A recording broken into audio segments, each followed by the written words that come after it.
아모스의 아들 이사야가 바벨론에 대하여 받은 경고라. 너는 민동산 위에 기치를 세우고 소리를 높여 그들을 부르며 손을 흔들어 그들을 존귀한 자의 문에 들어가게 하라. 내가 거룩하게 구별한 자들에게 명령하고 나의 위엄을 기뻐하는 용사들을 불러 나의 노여움을 전하게 하였느니라. 그래서 무리의 소리가 나며 많은 백성의 소리 같으니 곧 열국 민족이 함께 모여 떠드는 소리라. 만군의 여호와께서 싸움을 위하여 군대를 경멸하심이로다. 우리가 먼 나라에서 하늘 끝에서 왔음이요 곧 여호와와 그의 진노의 병기라 온 땅을 멸하려 함이로다. 여호와의 날이 가까웠으니 젖는 자에게서 멸망이 임할 것임이로다. 그러므로 모든 손에 힘이 풀리고 각 사람의 마음이 녹을 것이라.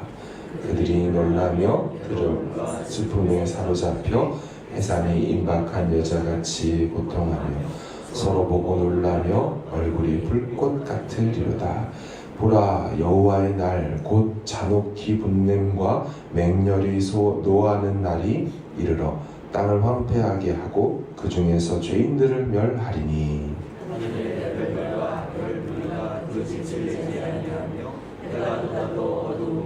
달이 그 빛을 비추지 아니할 것이로다. 내가 세상의 악과 악인의 죄를 벌하며 교만한 자의 오만을 끊으며 강포한 자의 거만을 낮출 것이며 내가 사람을 순금보다 이서하게 하며 인생을 오빌의 금보다 희귀하게 하리로다. 그러므로 나 만군의 여호와가 분하여 맹렬히 노하는 날에 하늘을 진동시키며 땅을 흔들어 그 자리에서 떠나게 하리니. 모으는 자가 없는 양같이 각기 자기 동족에게로 돌아가며 각기 본향으로 도망할 것이나 만나는 자마다 창에 찔리겠고 잡히는 자마다 칼에 엎드려지겠고 그들의 어린아이들은 그들의 목전에서 메어침을 당하겠고 그들의 집은 노략을 당하겠고 그들의 아내는 욕을 당하리라. 보라, 은을 돌아보지 아니하며 금을 기뻐하지 아니하는 메대 사람을 내가 충동하여 그들을 치게 하리니 메대 사람이 활로 청년을 쏘아 죽이며 나의 여기지 아니하며 아이를 애석하게 보지 아니하리라. 열국의 영광이요 갈대아 사람의 자랑하는 놀이개가 된 바벨론이 하나님께 멸망당한 소돔과 고모라 같이 되리니.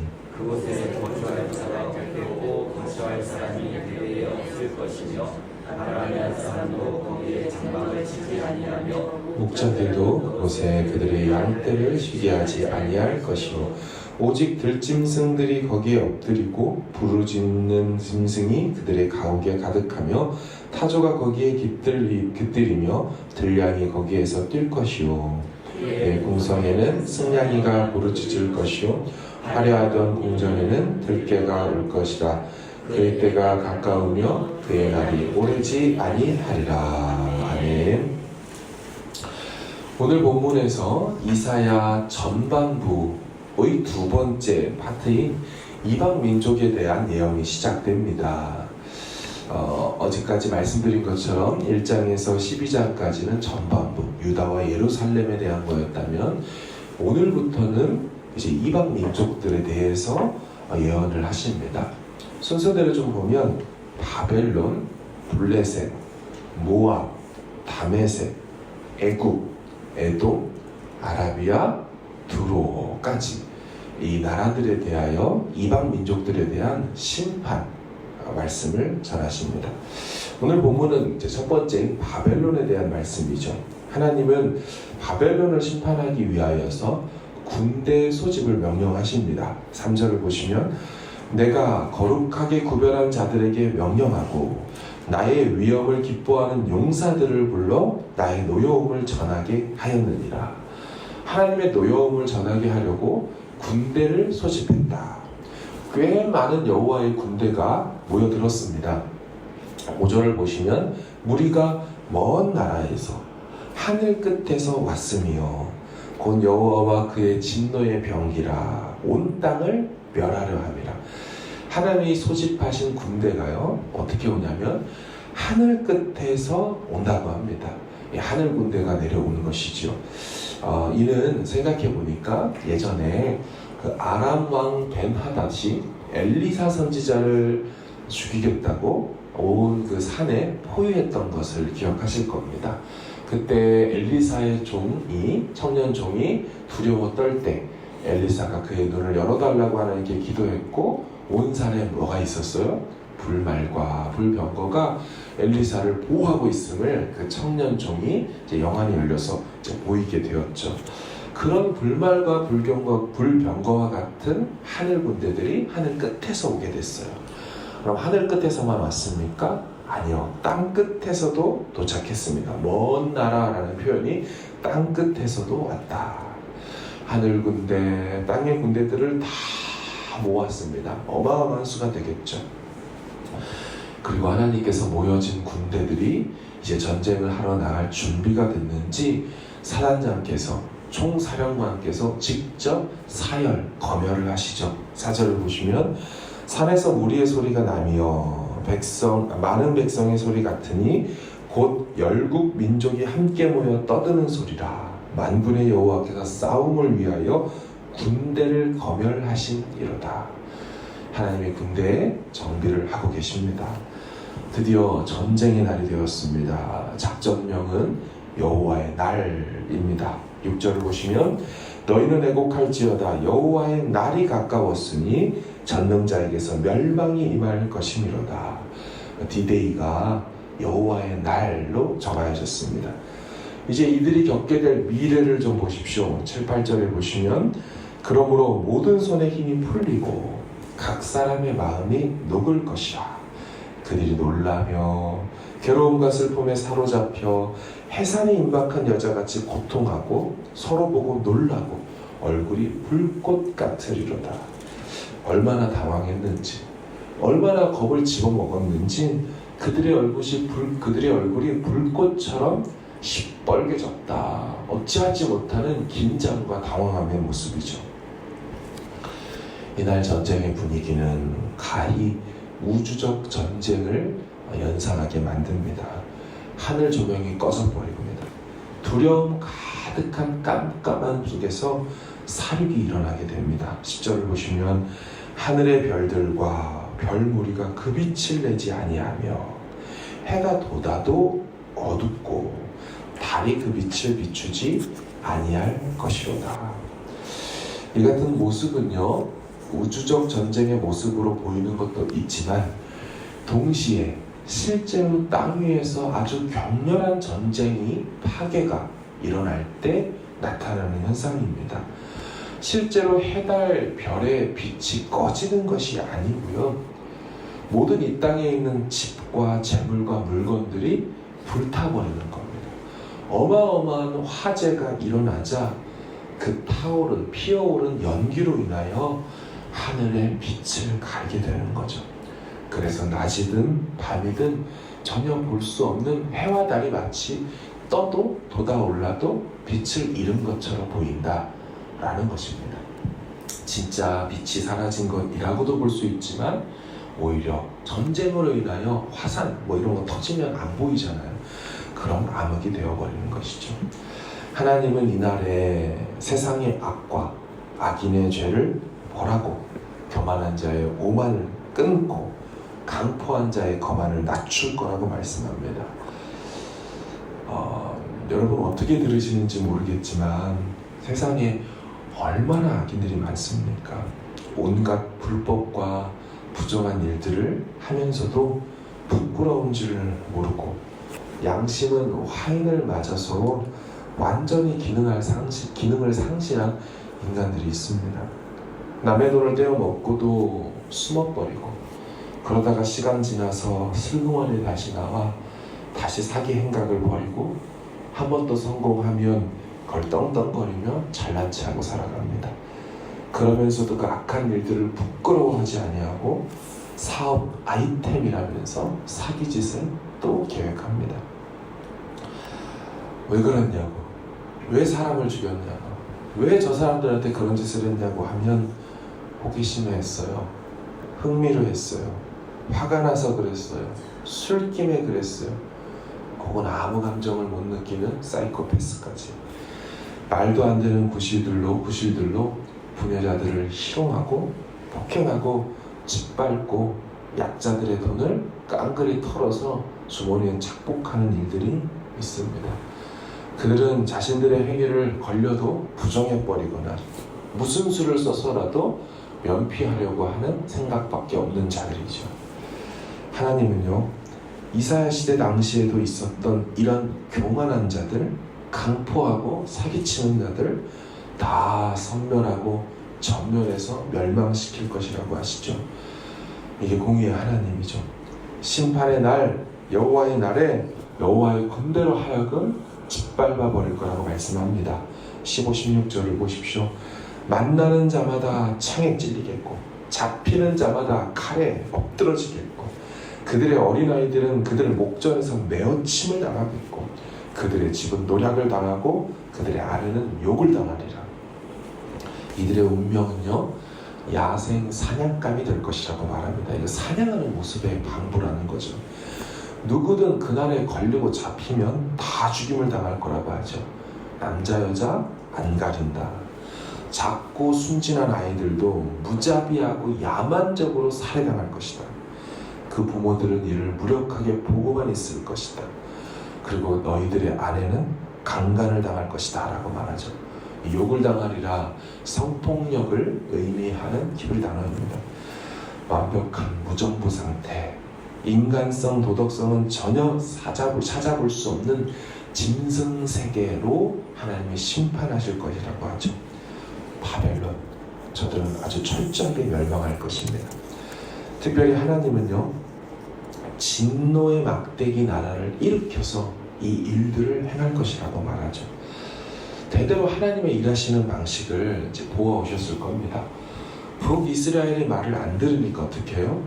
아수르라는 진노의 막대기를 들어서 하나님이 치시죠. 그리고 그 진노의 막대기였던 아수르는 어떤 진노의 막대기를 들어서 또 칩니까? 바벨론이라는 진노의 막대기를 들어 치시죠. 그리고 또 그 진노의 막대기를 또 어떻게 치십니까? 오늘 본문의 그 바벨론이라는 진노의 막대기는 메대라는 나라라는 진노의 막대기를 들어 또 치신다는 거예요. 17, 18절을 보십시오.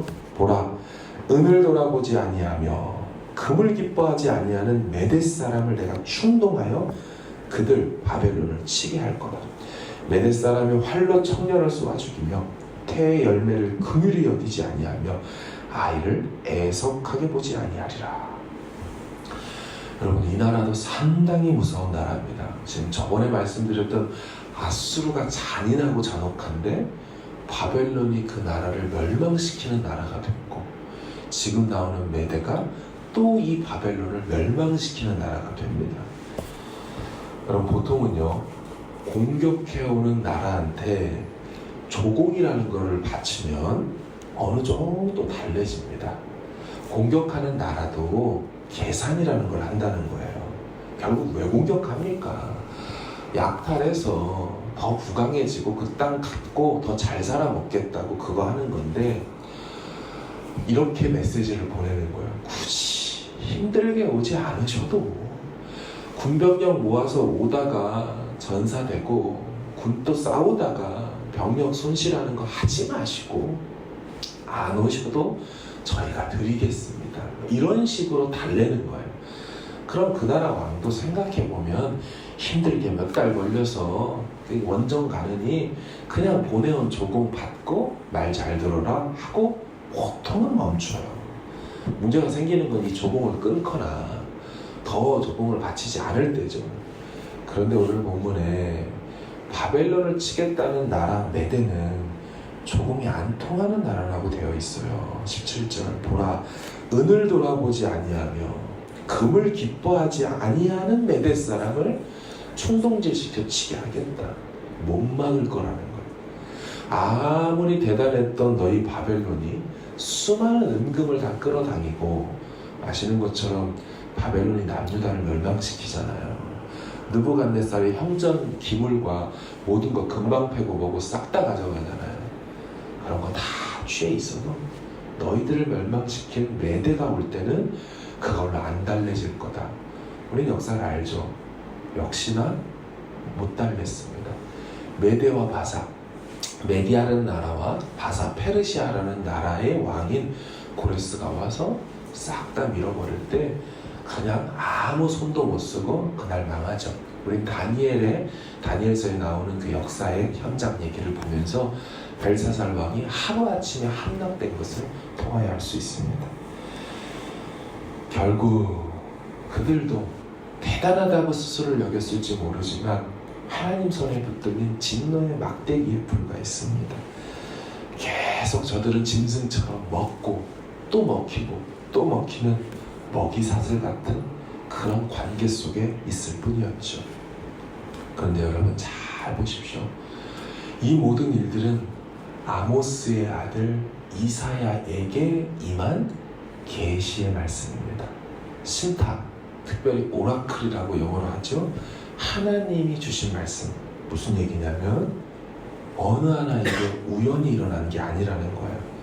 수백 년에 걸친 지역, 도시, 나라, 제국들에게 일어나는 모든 흥망성쇠의 일들이 하나님이 아모스의 아들 이사야에게 신탁으로 주시는 것처럼 하나님의 계획 안에서 하나님의 허락과 주권 안에서만 이루어지는 일들이다. 아수르, 바벨론, 애굽 같은 강대국들은 역사를 주관하는 주권 국가들이 아닙니다. 역사를 결정하는 주체들이 아니에요. 이들은 여호와께서 정하신 기간만큼 땅의 패권을 주장할 뿐입니다. 하나님께서 이제 됐다라고 버리신다면 전멸하고 사라질 나라들에 불과합니다. 하나님이 때를 정하시는 것이고 하나님이 기간을 정하셔서 나라를 일으키기도 하고 패하기도 하시죠. 그리고 한 가지, 우리가 이 이방 나라들 중에 한 명이었습니다. 우리가 바벨론을 얘기하면서 마치 우리랑 다른 존재, 우리는 선민이고 택한 자녀니까 상관없는 존재처럼 생각할지 모르지만 우리도 역사를 따라 올라가면 진멸당하고 하나님 없이 죽어야 했던 그런 민족들 중에 하나였어요. 우리 조상 대대로 올라가면 우상과 귀신과 나무와 돌과 강과 산을, 바다 용왕신을 섬겼던 조상을 갖고 있어요. 그런 우리도, 이 같은 진멸받아야 될 우리도 하나님께서 택하셔서 구원하심으로 우리는 구원의 우물에서 기쁨 우물을 길어 올리는 존재들이 되었죠. 제가 같이 기도할 때 하나님 앞에 두 가지예요. 하나님의 주권을 신뢰합니다. 하나님께서 세상을 다 다스리시는군요. 이거 하나. 두 번째는 하나님, 우리가 그 존재였는데 이 자리에 있습니다. 어떻게 해서 하나님의 은혜를 입었는지 내가 이 자리에 있습니다. 이 두 가지를 같이 붙들고 주 앞에 겸손히 나아가는 저와 여러분이 되어지길 주의 이름으로 축원합니다. 같이 기도하기를 원합니다. 하나님, 우리가 남의 나라 이야기하듯이 그들은 당연히 그래야지 하듯이 듣지 않게 하시고 우리가 그랬어야 되는데 라는 감사한 마음과 이 상황 속에 겸손히 주님의 주권 인정하며 나가기를 원합니다. 이 기도 제목으로 마음으로 기도하시고 가지고 나오신 기도 제목으로 주 앞에 나아가기를 소망합니다. 함께 기도하겠습니다.